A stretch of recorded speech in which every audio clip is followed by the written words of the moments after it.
How you guys doing? Who wants to learn how to write over 400,000 in a year? Yes. You don't have your hand raised, like, what are you really doing? Really, what are you doing, right? All right, so here is the secret. There is no secret, right? Work. I didn't know how to do this just 2 years ago. I literally learned by watching the people that came before me and doing everything in my power to copy and paste, right? So if you're here today, this is your first time and you've been here for 30 days, that is literally all you need to do exactly what Nina and Hayden just did.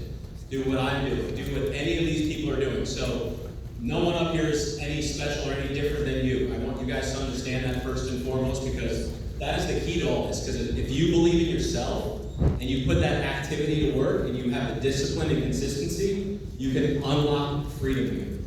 This is the key to freedom. I promise you, because it's doing it for me and it's doing it for my family. I'm so blessed and humbled to be here. So with that said, my topic is about in-home and how to avoid getting some objections. So the first thing, guys, is you guys need to understand that this is not about you. This is not about me. Okay? You got to take yourself out of the equation. You are just the messenger. Okay? They're not going to buy because of you or because of me. I mean, we can influence it, but at the end of the day, they need it. Okay? So there's two things. How many of you guys have yet to sell one policy? Let's see a show of hands. Don't be shy. I'm just trying to get a gauge. How many of you have yet to sell less than 5 policies?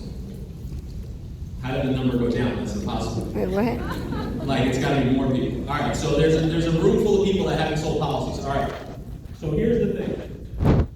If you're just going out new to the field, there's 2 things you have to remember. Okay? Two things. Key to being great in the home. Okay, number 1 is mindset. Number 2 is control. So what's the mindset? The mindset is you are there to serve, you are there to educate, and you are there to help your clients make a good decision. Okay? Number 2, it's control. You knock on the door, you ring the bell, they answer the door. Hey, my name is Julius. I'm here for the final expense request you sent in. We have an appointment now. Where's the kitchen table? Oh, sit down on my couch. No. We need a table. I need to do some writing. Okay? You go direct them to the couch. That's the first opportunity that you have to take control. If they take you somewhere else, you've already lost a little bit of control in that appointment. Okay? So you have to have control, and you have to have the mindset that you're there to serve. The next key thing is structure. Okay? So there's technically 3, not 2. It's mindset, there's control, and there's structure.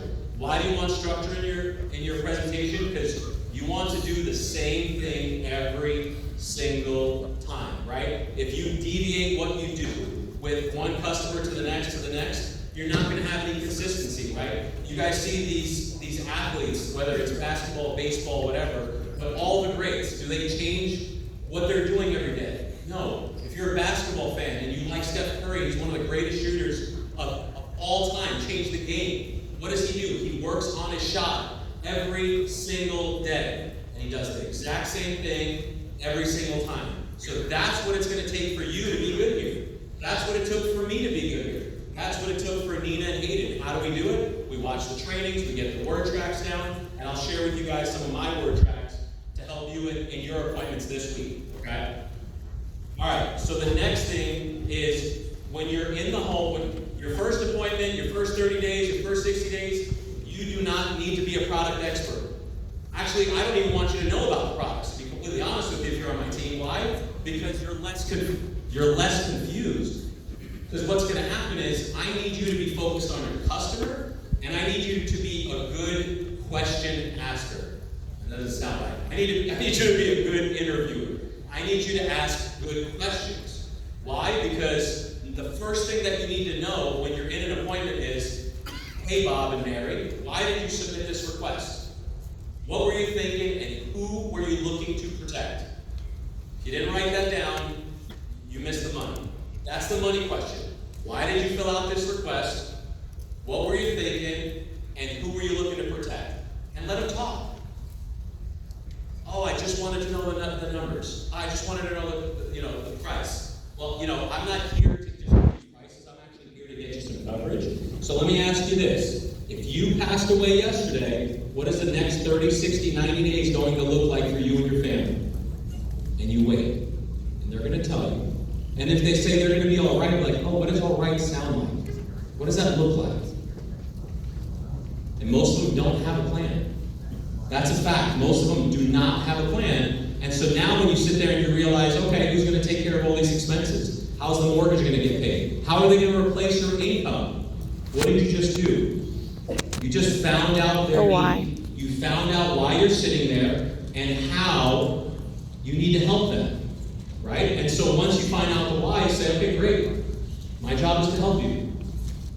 Right? 90% of your job is done right there if you do that right. You do the front end right, the back end is going to take care of itself because you just found out their why. Because now, when they say I need to think about it, well, hold on, if you passed away tomorrow, you just said that your family doesn't have anything taken care of. What's there to think about? I don't know if I can, I don't know if I want to do $200 a month. Oh, okay, so you'd rather just leave the burden to your family? Rather than just kind of taking care of $200 a month and making sure your family doesn't have anything to worry about? When you put it that way. Right? It's like, but what am I doing? It's not about me, right? Hey, Bob or Mary, whether you do this or not, I'm going to be fine. This is about you and your family. This is about you and your family. So if something happens tomorrow, my job is to make sure you're taken care of. And then look, at the end of the day, guys, we're field underwriters, but we don't make the decision. Right? I don't make the decision. Liz, do you make the decision? No. The insurance company does. So my job, okay, today is I'm just a broker. Okay, I'm going to ask you some questions, take 3 to 5 minutes to go through some stuff, and then I'm going to show you the best possible option for your situation to help make sure you and your family are taken care of today. Does that make sense? Once you find an option that you're comfortable with, that makes sense for you, I'm just going to help you fill out an application at the end of this appointment. It'll take the company about a week to determine if they'll approve you. If they approve you, great, you're covered, they'll send out the policy. If you're not approved, then guess what? They're going to send you back out. Either way, you're getting sent something. It's either me or the policy, right? So that's really it, right? And that's how you set up the front end of the appointment to avoid objections, right? Does that sound hard? Can anyone not do that? Who can do that? Yep. Everybody can do that. Super simple, right? So it's making sure that you're letting them know that, number one, it's not up to you, right? It's up to the insurance carriers, and your job is to help them. But it starts by asking and understanding their why.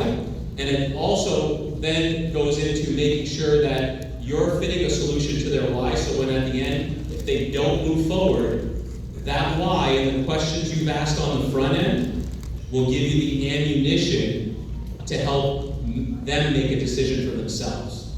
Does that make sense? Yep. All right, guys. I hope that helps. Just keep it simple, ask their why, and make a solution. Thank you, Mr. Julius. Next up is... Keep the mic, Jen. Keep the mic. Or you keep... I was hoping to give it to somebody. I don't know who was giving it. All right, so real quick, guys, if you want to get better, this is the man